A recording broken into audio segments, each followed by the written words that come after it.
problem is they're going, well, wait, that was my corporate job. I just left that. Oh, congratulations. Yes, do you want to be rich or do you want to be free? And if you tell me that you're going to be a part-time leader over here, it's going to fail. Bye-bye. Stay in production. Do not leave that post. That is where the money is. But you want to build a team, well, go build a brokerage. There are agents that are team leaders that have different geniuses. Every agent doesn't have the same strengths and weaknesses, and that's why you can't duplicate every leadership role, because we're all so different.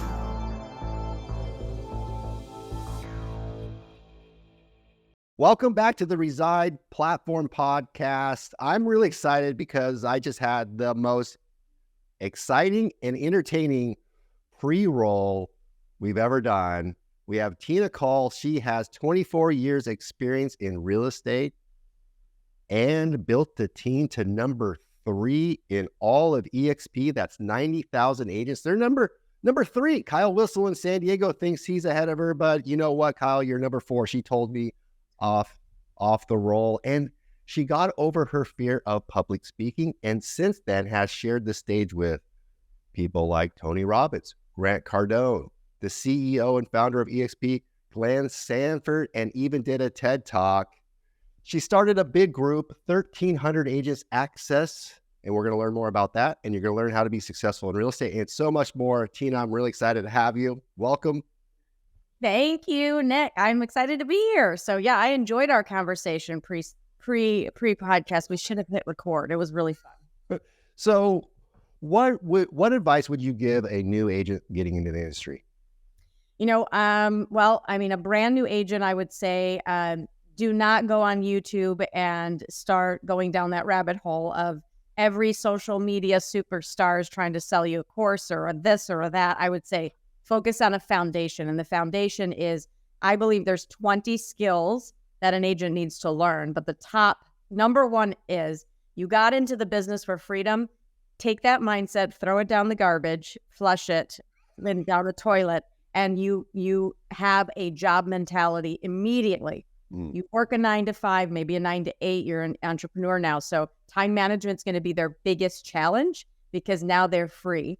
Number 2, they're going to have to learn how to do their LLLs, lead generation, lead follow-up, and lead conversion. Those are the top 3 things that they need to learn. And, they're going to have to understand that they have to know what to say. And so I'm Tom Cruise and I get paid $10 million to show up on set and I don't know my script, I'm going to get fired. So if Tom Cruise can learn scripts and get paid $10 million, you can learn scripts to get paid $100,000. I love the top 4. I want to dive into that a little bit further. And you reminded me of this documentary called Val. Mm-hmm. Val Kilmer. I don't know if you've seen this on Amazon. No, I haven't. No. And you talked about Tom Cruise and his scripting, right? He's going to get fired if he shows something like, hey, Mission Impossible. Well, line. What's my line again? No, Tom, I thought you were the best. Right. You're the star, right? Yeah. I'm going to wing it. No, that Top Gun. We don't wing it. We say what we're supposed to say. Well, in this documentary, Val, there's one specific scene, and I want everyone to find this if you can, where he's practicing, I think, Hamlet. Like he's on Broadway for the first time. He's doing Hamlet or a Shakespearean play. Yeah. And he's doing this line over and over and over and over again. And you can see the transformation happening. It's the same words, but the impact is dramatically better at the end, right? And so that's that repetition. Because I hear it all the time. Have you heard this? Scripts. I don't like scripts. Yeah. Every day. Something magical happens as you practice it. Yeah. That it became Val. Val became someone else. It was amazing. You guys have to see it. It is amazing. And I love that you touch on that because what I always tell them is the scripts are the guide before when you're an imposter. You have imposter syndrome and you're saying, well, it doesn't feel like me. Well, of course, ding dong, like it's not your words, but you're a beginner. You're supposed to feel uncomfortable. When we're uncomfortable, what do? We run away. But you got to run towards discomfort because if I say, I'm feeling uncomfortable right now, oh my God, I'm growing. It's okay. You're watering yourself. You can't plant a seed and be a flower overnight. You just can't. So you just have to keep pouring that information into yourselves, and eventually you won't be an imposter. You're just a beginner. How have you always been like that? Have you always been seeking out challenging situations? I think it's not that I've always been seeking out challenging situation. I'm a big proponent of like the DISC and the Strengths Finder. I have an analytical brain, even though on my DISC I'm a low C, and I grew up my whole life thinking I wasn't analytical. That's false. I see puzzles in my head and I can fit pieces together and I see gaps. So my brain was always, I'm an inventor. I say I invent solutions for things very quickly in my brain. I can see the process. I don't want to sit down and like fill out a spreadsheet, but I can tell you the process. And if you're a spreadsheet person, you're going to document that process and we're going to make sure that it's easy to follow. I think that's why I liked your course. When we brought it to our agents was like, gosh, it's so boring. And I'm like, it's not boring. It's magical, but Yeah, it's boring. like processes, It's so funny because what do you want? Do you want to be entertained? Right. Or do you want something that's going to give you results? I don't know. You tell me. Now, the win-win is a course that's entertaining and you're learning and take action. That's it. Because I think I'm a higher I, so I'm more animated. But like I always tell my agents, this is a process. If you get on a plane, do you want the pilot to follow the process or do you want the pilot to miss a step? And I think they know the answer. So real estate's the same way. It's like, follow the process. You can't get it wrong. I don't care what your personality is, because if you're a high D, a high I, a high S, or a high C, all of them can be successful in real estate. But the reality is they don't follow a process, so they all do it differently. Therefore, they have different results. And I don't know about you, but what process do you follow? How do you find that process? You're a new agent, you join a team, or you probably don't join a team, join a brokerage. Right. What's the process? They don't give you one, because the reality is, I think that a lot of brokerages, they understand that if they try to hold their agents' feet to the fire, remember, these are entrepreneur mentality. I'm coming in for freedom. The brokerage can't just say, well, here's your book. Like I have our book with our process. There it is. That's our book.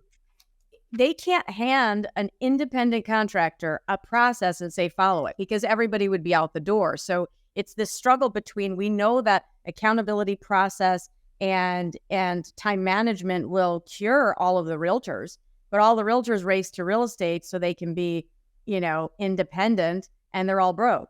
I mean, I did the numbers in our MLS for our team the other day, and I thought it was, pretty powerful. It's like out of 9,000 agents, 8,600 of them sold under 10 homes.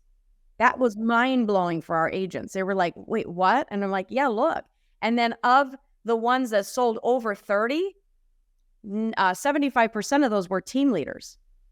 Wow. So it's like the most low producing industry that you can think of. The average agent sells 4 to 6 homes. So they're hobbyists. It's a hobbyist, mentality.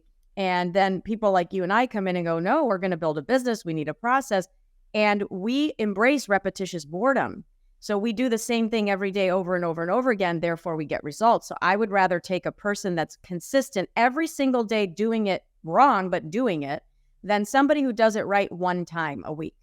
I'll take that person doing it, 70% right or 50% right, but is consistent every day. My money's on that person. The repetitious boredom, doing the same things over again that work or lead to results, will likely lead to results. I think when you lack a process, you fall on only looking to your sphere of influence or your friends. And that's why you're a hobbyist, because they're gonna let you get away with not knowing anything. Right. And not only that, let me ask you, Nick, your business, if it's based on sphere or your friends, if I go to the office and I sit down, do I know if my friend or sphere is going to call me today? No idea. I don't. I have no idea. So I'm not in control of the result. And so I know, though, if I go to the office every day, which was my schedule, 7:30 to 8, I'm role playing. 8 to 11, I'm on the phones. 11 to 12 is email. 12 to 1:30 is lunch. 1:30 to 8, I go on appointments that I made during the day. If I do that every day, I'm going to make something happen. Every day. Right? Stop it. Stop it. You just rattled off your schedule. I hope people go back and listen to that because that's tactical. What is that an ideal schedule for an agent and for you? That is an ideal schedule, but the problem is they're going, well, wait, that was my corporate job. I just left that. Oh, congratulations. Yes, do you want to be rich or do you want to be free? There is no balance in being rich. There is no balance in gaining wealth. There is no balance. If you're balanced, you're broke. So if you go back 10 years, 15 years, we talked about that. Like, what was Tina like 10 years ago? What was Tina like 20 years ago? You started real estate 24 years ago. 20, yeah. So what were you like 20 years ago? I was always thirsty for knowledge. I think looking back, I was afraid. I didn't speak up very often. I would sit in the back of the room and I would have that feeling where I wanted to raise my hand, but I wouldn't because I didn't want to feel stupid. And I was a C student at school. Remember in school, they ask you to do tenacity work. It's read this and do a test, read this and do a test. Do it the way we want in a box. That's not how my brain works. I'm going, well, I could figure it out a different way. Well, that's not the way you're going to get an A on a test. You have to do it our way. So I was always different in that. And so when I became an adult and went to college for the first year, it was the same shit. And I'm like, I'm going to fail college. They're going to tell me, I'm paying them to tell me I'm average. I'm not average, but I didn't have the confidence, Nick. And so when I first joined our brokerage back in the day in Grosse Pointe, Michigan, I would sit in the back of the room and I would listen. And if a top producer was speaking in their office, I would walk down the hall and I would put my ear to the door and I was a sponge and I would copy the tonality and I would copy what they say and I would take exactly what they said and then I would go regurgitate it. So I wasn't the smartest kid, but I was smart enough to be where the smart people were. And then I would just do what they did. So I think a lot of us in this business, if you're an action taker, you're a money maker. So you take action. Action takers are money makers. And so I just needed to go be where the people were that were doing the activities and then just mold that. I'm not inventing anything new here. Tony Robbins just didn't come out of the womb and he wasn't Tony Robbins. He had mentors. He learned. Then he delivered the same exact message that his mentors taught him, but he's Tony Robbins, so he's going to find his audience. Just like people won't resonate with you that resonate with me and vice versa, because we have the same beliefs. We were talking about that off camera. We're like, oh my God, how do we not know each other? But your delivery and my delivery are going to be different, and we're saying the same thing. And I learned this about Tony Robbins, right? Yeah. You can model anybody and anyone could be your mentor, right? Any book, any speaker. And he tells a story about a Thanksgiving turkey. Mm-hmm. I don't know if you ever heard this one. Yeah. Someone knocks on they don't have enough food for their Thanksgiving dinner. Some gentleman knocks on their door and his stepfather pushes them away and says, I'm too good to take your food. Mm-hmm. Tony Robbins says that one. He's been saying this story for 40 years. He has, yeah. And it keeps getting better. Yep, it sure does. So it's like repetitious boredom. It goes back to to you it's boring. Right. But it's getting better and you're getting better. So 20 years ago, you're a sponge. I'm a sponge. And I'm an insecure, confident though, when I'm around people, but insecure in my ability, because again, I felt like an imposter new in the business, but insecure back then. So, a lot of people are like that. And you probably have agents come onto your team in your organization at eXp feeling the same way. So how do you get them to have a different identity or self-belief or get through that faster than it took you to get through it? For me, that's a great question because we talk about this. So if I had the community that I have today around me, I would have been different. The first 7 years of my career, Nick, I was the sponge, but I was sponging off the 7 people in my office. That was my world. I wasn't exposed to anything different. So when I met Mike Ferry, which I was actually leaving the business, funny story, 2006, the market's crashing. I went from making 150 grand a year. Yay, I'm rich, highest earner of my family, to 40 grand. And I'm like, this sucks. I'm going to go design. I'm going to go be an interior designer because I love that. And I got a message from Mike Ferry and it said, come to the superstar retreat or whatever. And I thought, well, shit, I'll just go.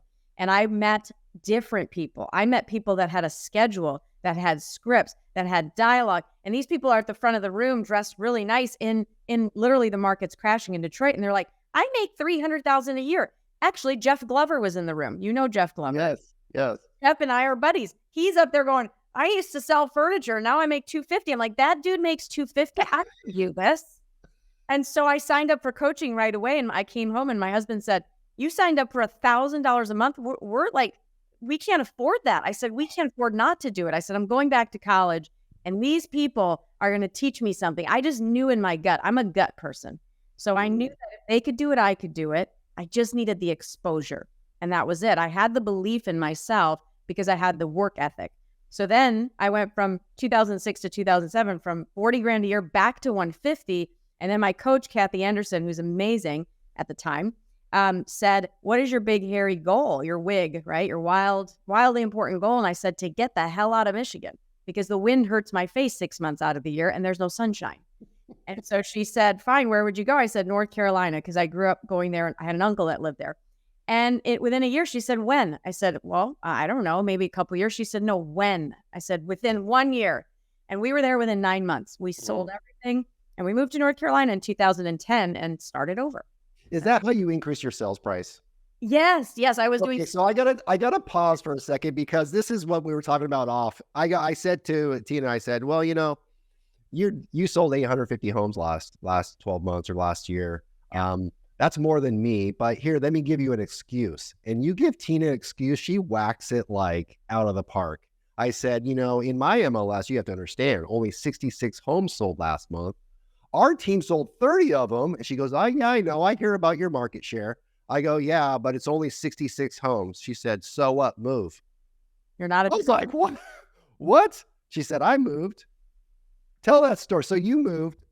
No excuses. If you want to increase your income, you can change your environment.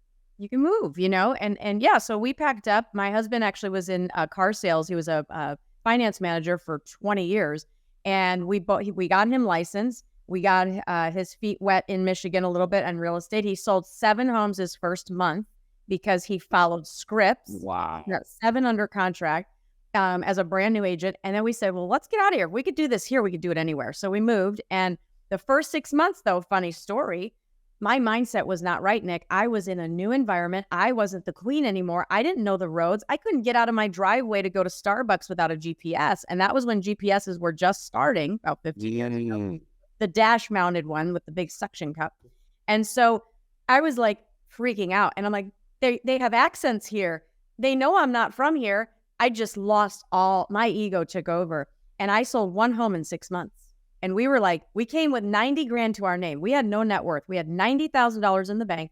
And we said, okay, this is our life savings. Let's make it happen. We got down to 21,000 in the bank. And I remember Kevin knocking on my office door and he said, honey, because he would be the ISA. I would still make calls with him, but I was the lead agent. He said, we're going to be back in Michigan within 2 months if we don't sell another home. And it was like we got here in 2010 in the middle of a crash. People were like leaving the business and we're like, we're new here.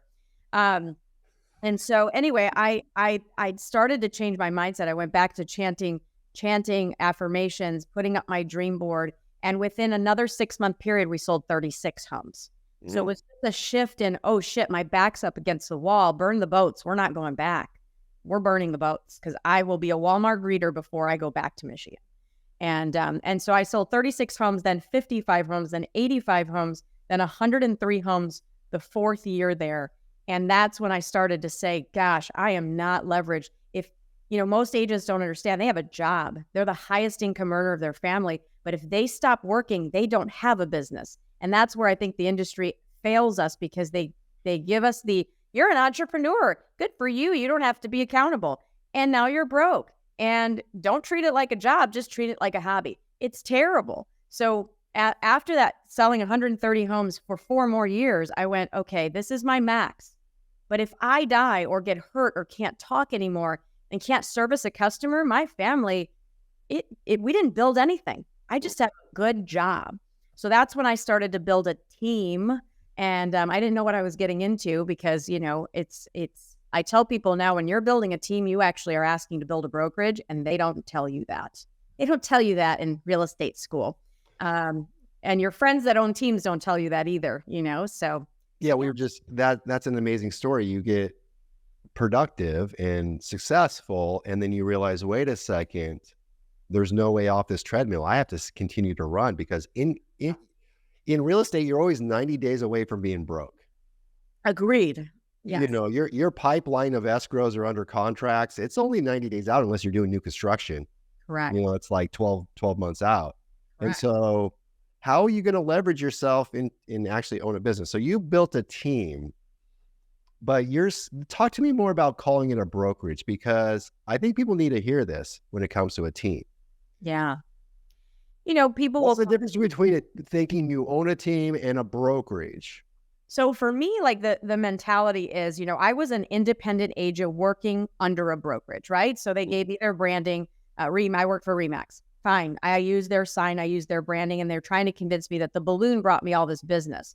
Well, then I left and went to Keller Williams and I sold more homes. So the balloon does nothing. The Keller Williams does nothing. The eXp does nothing. None of these brokerages do anything to your brand. You are the brand, because if brokerage brand was important, everybody would have the same exact, what do you call it?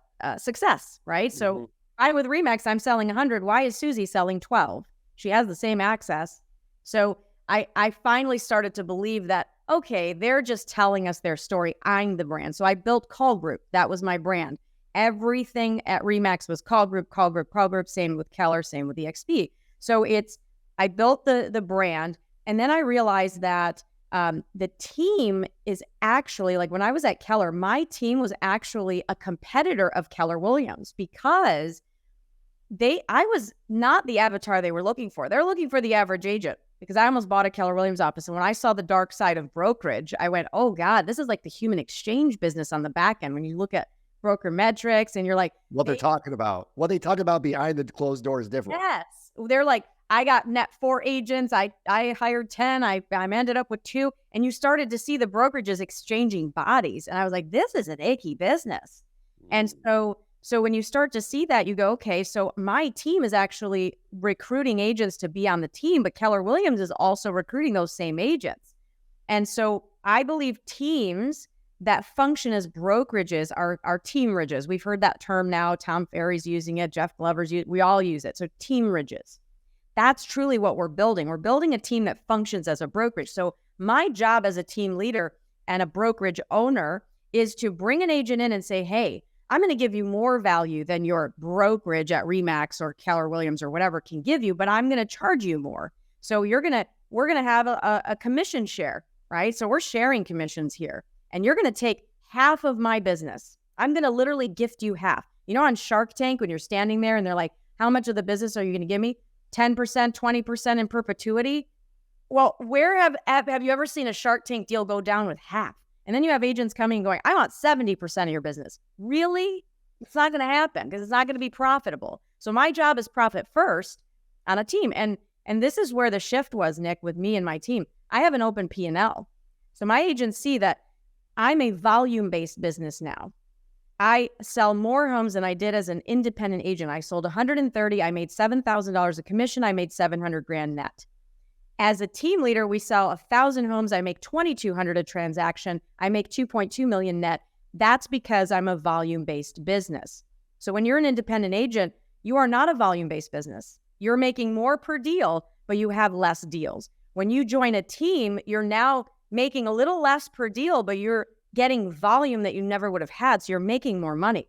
So it's the mentality of, I'd rather have half of a watermelon than 50% or 100% of a grape.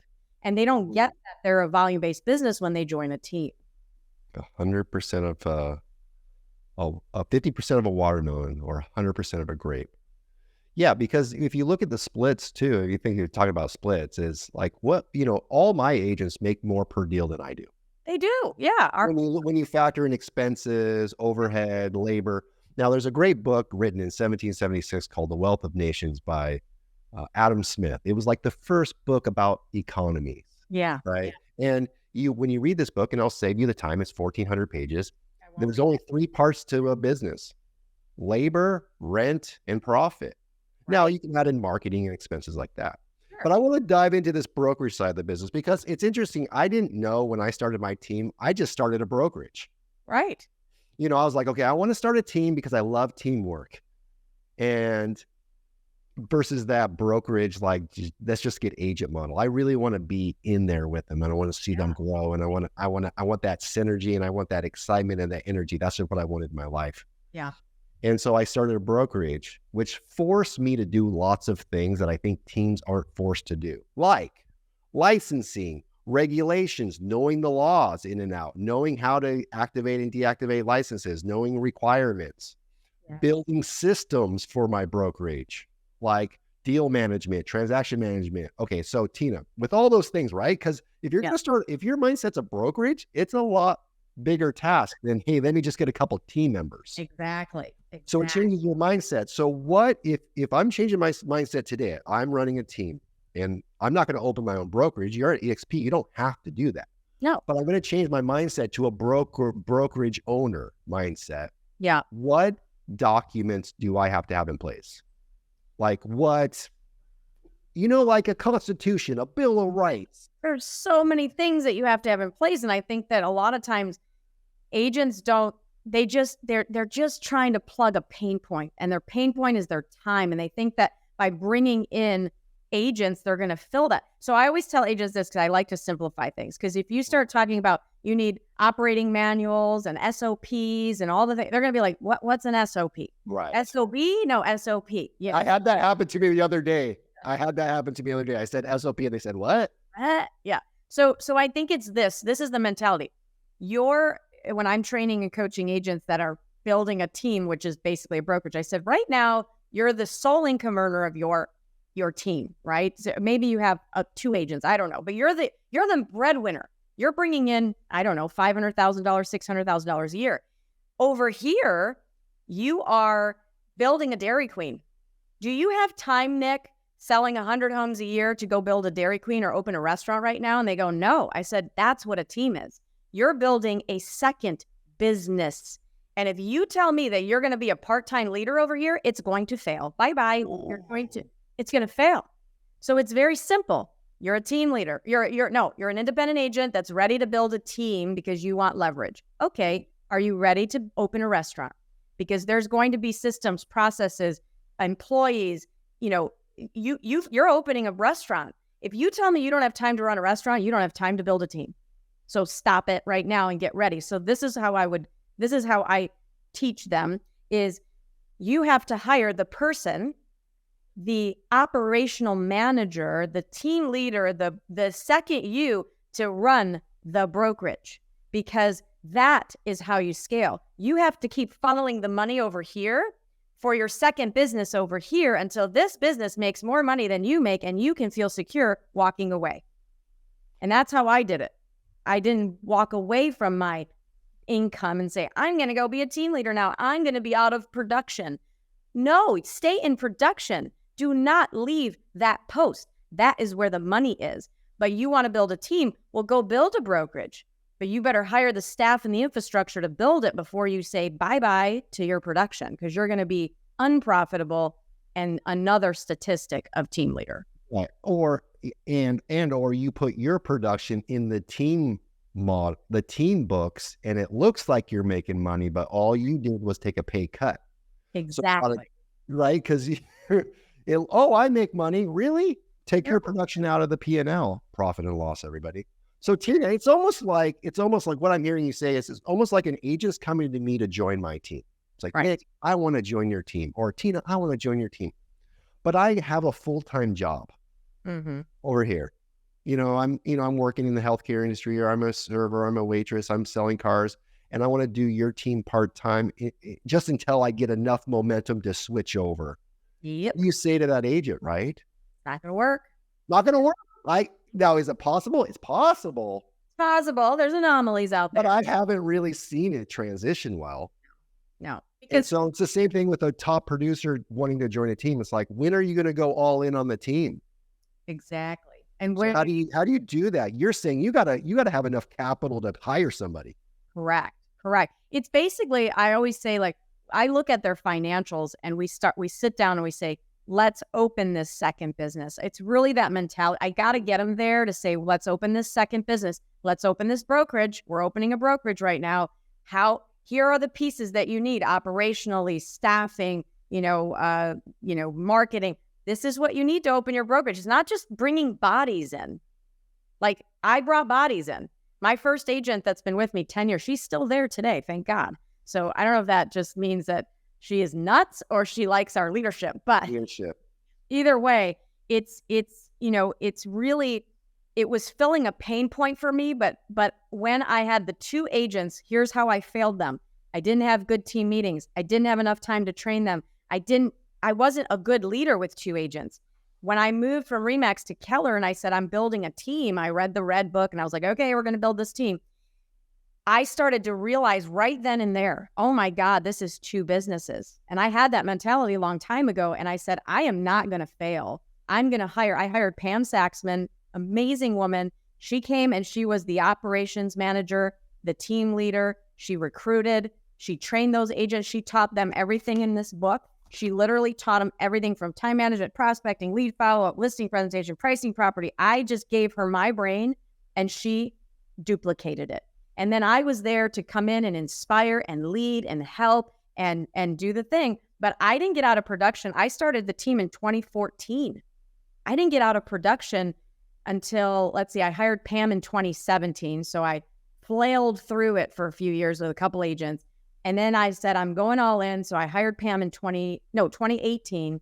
And by 2019, we had 10 agents and I was still in production, but I started to step back. I went from 130 deals to 80. Then the next year I went from 80 to 30. And then finally with a 3-year period, I slowly removed myself, but I didn't remove myself till we had 22 agents and did 350 transactions without me. That's very similar to my metrics too on the way out. But so you're starting the team, and I thought that you remind me of when I started my brokerage, and I thought, okay, I sold 62 homes, not 150, 62 homes. Yeah. And I had a savings. I looked at my savings account and I said, okay, how much is it going to cost me to start this business? Right. It's funny. I thought everyone, see, here's the thing, Tina, we think everyone thinks like us. No. So hopefully people are hearing our stories. And maybe I got lucky and I was like, and I remember I had $170,000 in my bank. Mm-hmm. That's a pretty good nest egg, because I believe in 6 month, 12 months reserves. Yep. Or more. Right. I'm friends with Morgan Housel. He wrote the book Psychology of Money, 3 million copies sold. Yeah, I read that. I love it. Oh, yeah. So I know him. He's in Seattle, and he says I have 10 years. I go, 10 years? He goes, yeah. If there's ever another Great Depression, I want to be calm. I was like, whoa. And he studied the Great Depression. The Great Depression lasted like over a decade. Right. The Great Recession, you went through it. That was 6-7 years. From autumn to growth, maybe longer. Yeah. And we still made money. But I remember thinking, about 70 grand. Yeah. I allocated 70 grand for lease, hiring an employee. Yeah. Who was like your Pam is my Kim. Yeah. So Kim Miller, my executive assistant, first hire, is now my managing broker of my company. And I was kind of wondering, why are they still with us? I think they have a sense of ownership too. It's like a lot of teams and they're like, why would they join me? Yeah. Why would an agent join me? I'm so small. Tina's so big, right? There's so many bigger teams that offer more. Yeah. What do you say to someone who's like, well, they have more. Why would they join me? Well, I think that, we get a lot of agents that are intimidated to join our team, to walk into an establishment that has 60 agents, systems, processes, the pressure. We have agents that literally say, I got my license, I went over here, I learned, I went to another team, and then I had the courage to come to you guys. And I'm like, this is crazy. So I think sometimes agents, they learn in a smaller environment better. They maybe have more attention from the team leader. Even though I'm boots on the ground, I'm right there in the weeds with everyone. And I love it. I mean, I love helping people. That is my passion. It just is. So I like to see the little switch in their mind. But I want to get back to something you said. You said, why don't other team leaders think like us? And this is where I think the key is to, when you start to see platforms and stuff, you guys are doing Reside, which I think is so needed. It's so needed. There are agents that are team leaders that have different geniuses. And Mm. so have you ever heard of Pat Lencioni's Working Genius test? I haven't. I'm very familiar with Patrick. I haven't heard of this. Tell me more. So I became a licensed facilitator of Working Genius. So I would love to do that for your team and just Awesome. your team right now. I'll have you guys take the Working Genius and I'll do a team map. And what you'll find is there's 6 geniuses. So there's the wanderer, there's the inventor, there's the discerner, there's the galvanizer, there's the helper, and there's the tenacity person. And if I had to pick for you, the tenacity person is probably you, Nick, where you go, okay, what's the process? This gives me comfort. Let me lay it out and let me land the plane and finish this project and get it done. I think you're a T. I'm not sure if and I think you're an I, meaning an inventor. You can invent solutions pretty quickly to things and you have ideas all the time. Mm-hmm. And so I'm thinking you're an IT, like Kyle Whistle is an IT. I think you're a Kyle Whistle. Yeah. You guys are very similar. Yeah. Very But what it means is if I'm an ID, so I'm an inventor discerner, I can invent things and then discern and poke holes in it. And so I'm thinking way up here, I'm in the clouds. So if I'm doing that and that's how I run my team. If you're running a team and you're a tactical person and you're just a helper tactical person, but you don't have any invention or wonder or you can't move the team forward, your team will always feel like they're stuck. They don't have enough ideas. They don't have that momentum. So you really need all 6 geniuses in leadership to make sure that the team is moving forward. So when people actually do their DISC and their Strengths Finder and their Working Genius, they see where the gaps are. And that's where they need to fill the holes and say, my God, we don't have invention. Well, maybe we look to our agents to help with some of these things, like look to all your people and fill the gaps. Like, what does our team need to move forward? Oh my God, we have no tenacity people. That was us. People doing the SOPs. So we would start launching all these ideas and nothing would ever get done. And I'd go, my God, why are these people not doing it? It wasn't part of their genius. So we started hiring to the T now. And guess what? SOPs are there. We got manuals. These people are finishing projects. So I think that it's because every agent doesn't have the same strengths and weaknesses. And that's why you can't duplicate every leadership role because we're all so different. Yeah, because you can become a top producer with different geniuses. Absolutely. They're different strength. And then when you get to that point where you need leverage and you're ready to grow a team, right? It's either not necessarily I'm an ID or IT. It sounds Right. like it's Right. true. Yeah, I can whip out a framework, a course, a procedure so quick. I see it because I Right. got to land that plane, take off and landing.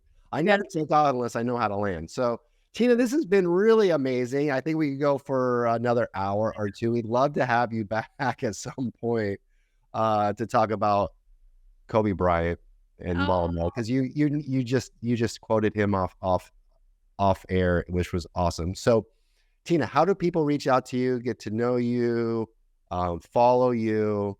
Yeah. So the biggest thing that I do is for 5 years, I've been teaching people on YouTube for free. So my listing presentations, my scripts, dialogue, everything's on YouTube. So go listen, go grow your brain and go have some fun. So Google on YouTube, search Tina Caul. And of course, if you like this podcast, subscribe and share it. You can also find this on YouTube.